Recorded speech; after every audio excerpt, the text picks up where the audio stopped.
नमस्कार दोस्तों, आपका स्वागत है शॉर्ट लर्निंग पॉइंट में।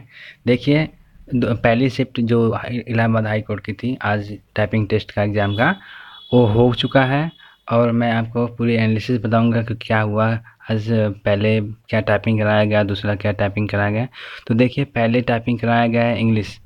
इंग्लिश का टाइपिंग कराया गया है, आपको ध्यान देना पड़ेगा। पहले इंग्लिश है, और जो हिंदी की बात चल रही थी किस पे, किस फ्रंट पे होगा, किस के लेआउट पे होगा, तो रेमिंगटन ही है। आप लोग ध्यान दीजिए, रेमिंगटन गेल करके है, उसको ही उस पे ही होगा पूरा टाइपिंग। तो पहले देखिए आपका पहले इंग्लिश का कैसे होगा। पहले आपको कीबोर्ड को चेक करने के लिए दिया जाएगा कि उसमें प्रॉपर वर्क कर रहा है कि नहीं। मॉक टेस्ट के टाइप का होगा, जो कि 5 से 10 मिनट का होगा। तो उस पे आप चेक कर सकते हैं कि कैसा है आपका, की सब काम कर रहा है कि नहीं। उसके बाद अगर वो पूरा आपका सही निकला तो उसके बाद आपका 5 मिनट का ब्रेक होगा। उसके बाद आपका मेन जो टाइपिंग है 10 मिनट का इंग्लिश का होगा।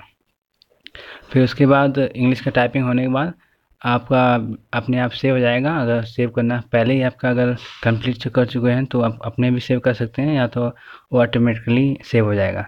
उसके बाद आपको ब्रेक होगा और फिर हिंदी की टाइपिंग स्टार्ट होगी, जैसे ही इसका मॉक टेस्ट भी होगा। तो आपको इसमें रेमिंगटन गेल पे ही टाइपिंग होगी। तो बहुत लोग वहाँ पे जाकर के सेंटर पे प्रोटेस्ट कर रहे हैं कि नहीं, हम लोग नहीं करेंगे। लेकिन पहला शिफ्ट हो चुका है, तो मैं आपको बता दूं कि आपको करना ही पड़ेगा। अब देखिए क्या होता है। फैसला तो अभी चल रहा है यहाँ पे इलाहाबाद हाई कोर्ट का, कि मतलब वहाँ पे लोग कर रहे हैं प्रोटेस्ट। देखिए उसका रिजल्ट शाम तक आएगा तो मैं आपको पूरी अपडेट दूंगा। ओके। आपको वीडियो अच्छा लगा हो तो प्लीज़ लाइक करिए, सब्सक्राइब कर दीजिए।